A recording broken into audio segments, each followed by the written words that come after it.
हाँ, तो बच्चों देखिए अगला पांचवा हो जो है ये है दिए गए रेखा के बाहर स्थित बिंदु से उस रेखा पर लंब खींचना। तो ये इस प्रकार से है, देखिए मान लीजिए ये एक रेखाखंड है कोई ए और बी, ए और बी ये एक रेखाखंड है।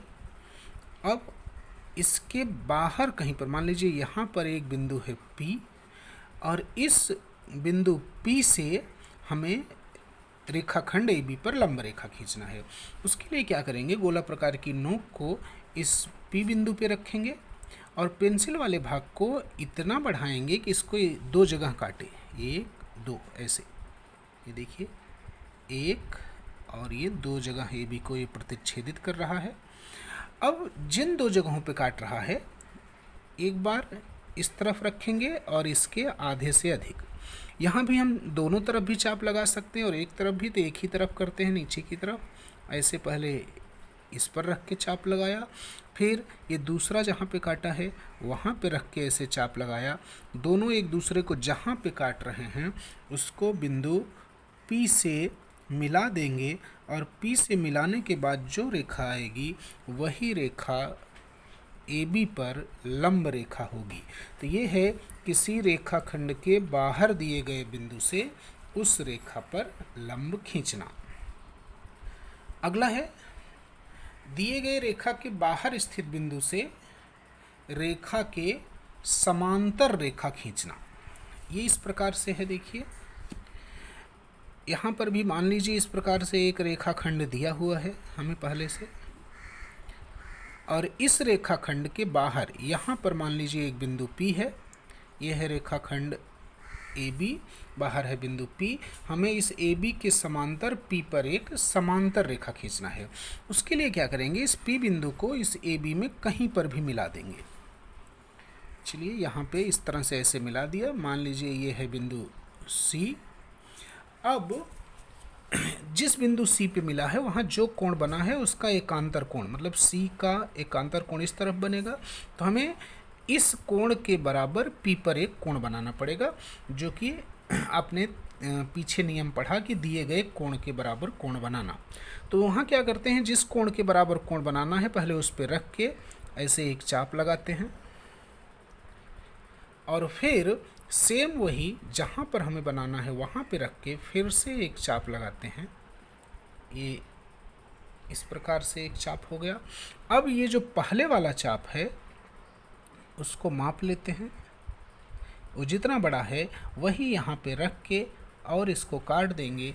जहाँ पे काटता है उस P बिंदु से उसको मिला देंगे और मिलाने के बाद जो रेखा आती है वही इस ए बी रेखा के, मान लीजिए ये है Q और R, तो ये रेखा QR जो है वह ए बी के समांतर रेखा होगी।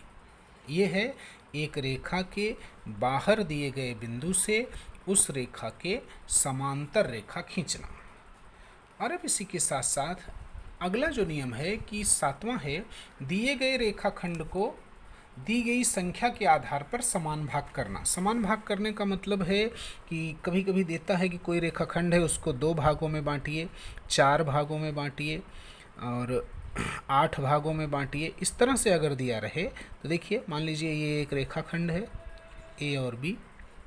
अगर प्रश्न में कहे कि इसको 2 समान भागों में बांटिए तो ये जो पहला नियम है लंब समद्विभाजित करना ये करेंगे। तो उसके लिए पहले बी पे रखेंगे, आधे से अधिक लेके ऊपर भी नीचे भी, फिर ए पे गोला प्रकार की नोक रख के ऐसे ऊपर और नीचे दोनों तरफ काट देंगे।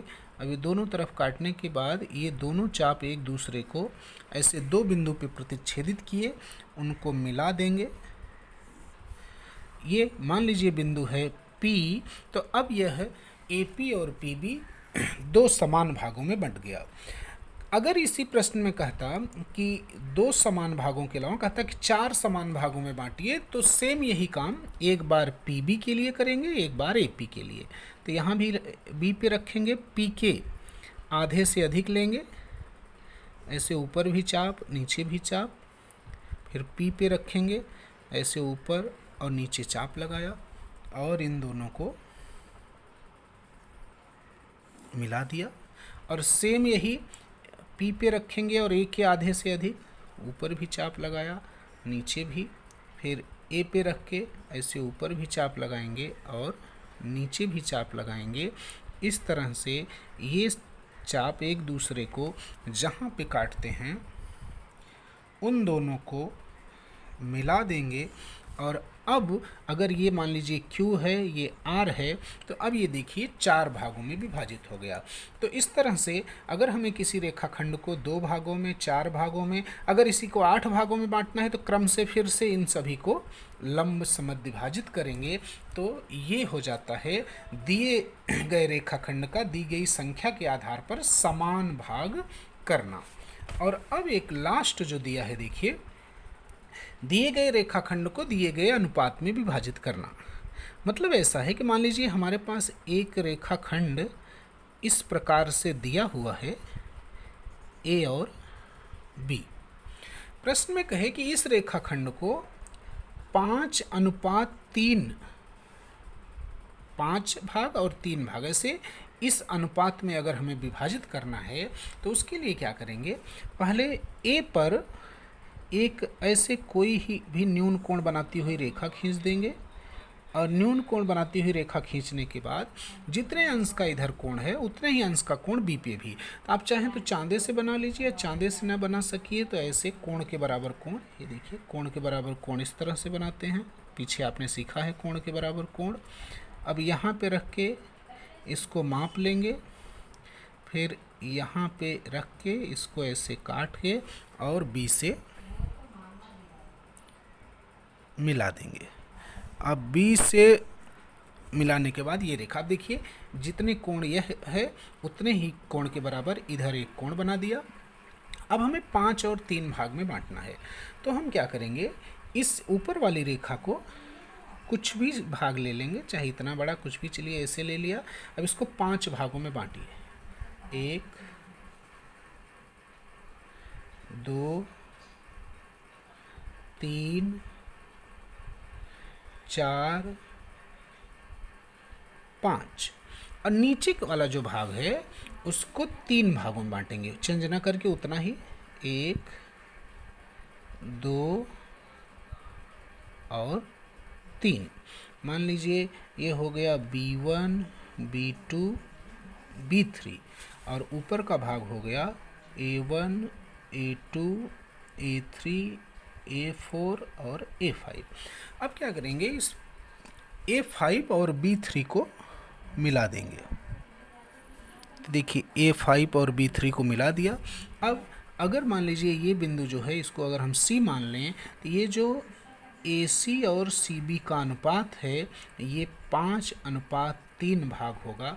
ये है किसी दिए गए रेखाखंड को किसी दिए गए अनुपात में विभाजित करना।